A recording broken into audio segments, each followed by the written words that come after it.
Hello दोस्तों। आज mom का रिव्यू में मैं ऐसी कोरियन मूवी के बारे में बताने वाली हूँ जिसमें कैसे एक आम इंसान धीरे धीरे हीरो बन जाता है।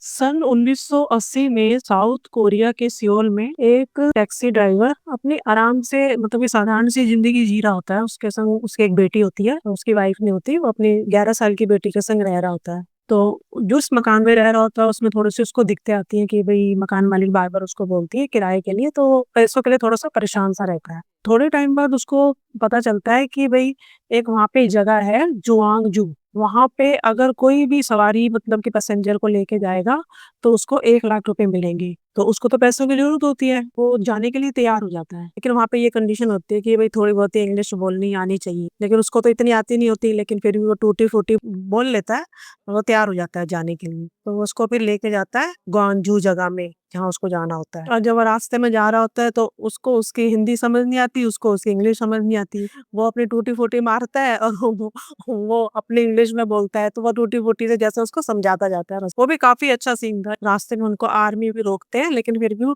जैसे तैसे करके उसको पहुंचा देता है। जैसे ही वो उसके अंदर एंट्री करते हैं उस शहर में, वहां पे देख के तो वो एकदम से हैरान रह जाता है कि एकदम सड़कें खाली पड़ी हैं और हर जगह आर्मी है। लोग डरे हुए हैं और सब कि आर्मी वाले उनको स्टूडेंट्स वगैरह लोगों को खूब मार रहे हैं। वहाँ का माहौल देख के ना वो एकदम से शॉक हो जाता है कि भाई यहाँ पे से दंगे फसाद क्यों हो रहे हैं। भाई ऐसा तो कुछ न्यूज में तो कुछ और ही दिखा रहे हैं, भाई वहाँ पे सब कुछ ठीक ठाक है, ऐसा कुछ नहीं है। एक बार तो वो ये सब चीजें देख के बहुत डर जाता है और कहता है, उसका तो मन हो जाता है कि मैं वापस जाऊंगा, मैं यहाँ पे नहीं रहूंगा, क्योंकि यहाँ पे तो बहुत लड़ाई झगड़ा खून खराबा हो रहा है, आर्मी वाले मार रहे हैं लोगों को, स्टूडेंट को, सबको बहुत बुरी तरह से मार रहे हैं। बिल्कुल रियल एकदम से लग रहा था। और जो उसको बाद में फिर उसको पता चलता है कि जिसको वो लेके आया है पैसेंजर को, फॉरनर को, वो बल्कि पत्रकार है, एक बाहर का देश का पत्रकार होता है। वो सारा रिकॉर्डिंग करने के लिए आया होता है। तो फिर उसका मन ना एकदम से थोड़ा सा पिघल जाता है कि भाई मुझे भी थोड़ी सी मदद करनी चाहिए, मुझे भी ऐसे नहीं जाना चाहिए। जब ये बाहर से आके यहाँ पे सारा रिकॉर्ड करके दुनिया को बताना चाहता है कि यहाँ पे क्या क्या हो रहा है, कितना यहाँ पे लोगों को टॉर्चर किया जा रहा है, तो मैं ऐसे कैसे चला जाऊं यहाँ से। तो एकदम से उसका मन ना वहां से बदल जाता है। फिर वो जो पत्रकार होता है उसको बिल्कुल उसका साथ देता है एकदम, और वो अपनी पूरी जान की परवाह किए बगैर उस जर्नलिस्ट की पूरी मदद करता है। और एंड में जब वो पत्रकार को बचा के लाता है ना, तो वो सीन भी बड़ा जबरदस्त था। सीन उसमें बहुत अच्छे अच्छे थे सारे। जब उसको बचा के लाता है तो जितने भी ड्राइवर होते हैं ना वहाँ के, वो सारे उसके जानकार हो जाते हैं सारे। तो सब लास्ट में सारे के सारे उसको बचाने के लिए कैसे आ जाते हैं। जब वो पत्रकार को बचा के लाता है तो वो तो अपने देश में कंट्री में जा रहा होता है, तो लास्ट में वो उसको बोलता है कि भाई मुझे अपना फोन नंबर वगैरह ये सब दे दो। तो वो उसको डायरी देता है ना, तो उसमें वो गलत नंबर लिख देता है, तो वो चला जाता है। तो काफी टाइम बाद उसको पता चलता है कि भाई इसने मुझे तो अपना असली नंबर तो इसने मुझे दिया ही नहीं है। तो उसको काफी ढूंढने की कोशिश करता है। दिखाते हैं लास्ट में भाई काफी साल बीत गए हैं, फिर भी वो उसको ढूंढ रहा है, उसको याद कर रहा है, उसके बारे में स्पीच दे रहा है कि भी उसने मेरी कितनी हेल्प करी, दंगों के भी से बीच में से कैसे निकाल के लाया, कैसे मुझे वहां पे सेफली उसने बचाया, हर जगह उसने मेरा साथ दिया। उसको बहुत याद करता है स्पीच में, वो काफी ढूंढने की कोशिश करता है।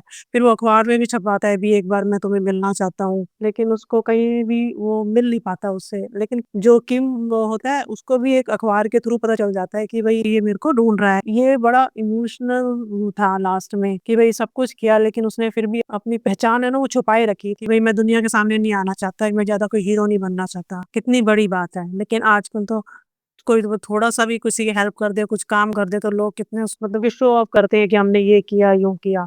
और ये कितनी बड़ी चीज है, इतना सब कुछ करने के बावजूद भी उसने अपने आप को कभी कुछ शो किया ही नहीं। मैं इस मूवी को 5 में से 4 नंबर देना चाहूंगी। नंबर मैंने इसलिए काटा कि जो वहाँ पे जो दंगे फसाद जो भी हो रहे थे उनको अच्छी तरह से नहीं दिखाया गया कि भी क्यों दंगे तो दिखा रहे थे भी, हाँ ये ऐसे हुए हैं, लेकिन क्यों हुए, किस वजह से हुए, उन्होंने वो अच्छी तरह से नहीं दिखाया। थोड़ा सा और एक्सप्लेन करके बताना चाहिए था। अब आप लोग कमेंट में बताना किस किस ने कोरियन मूवी देखी है और कौन कौन सी देखी है, मुझे उसके नाम भी बताना। लास्ट में मैं यही मैसेज देना चाहूंगी कि जिंदगी में किसी का दर्द समझने की हमेशा कोशिश करनी चाहिए, क्योंकि वही इंसान सबसे बड़ा होता है जो किसी के लिए खड़ा हो जाए, खासतौर से मुसीबत वक्त में। मेरे चैनल को लाइक करें, सब्सक्राइब करें, शेयर करें और मिलते हैं नेक्स्ट वीडियो में। Thank you.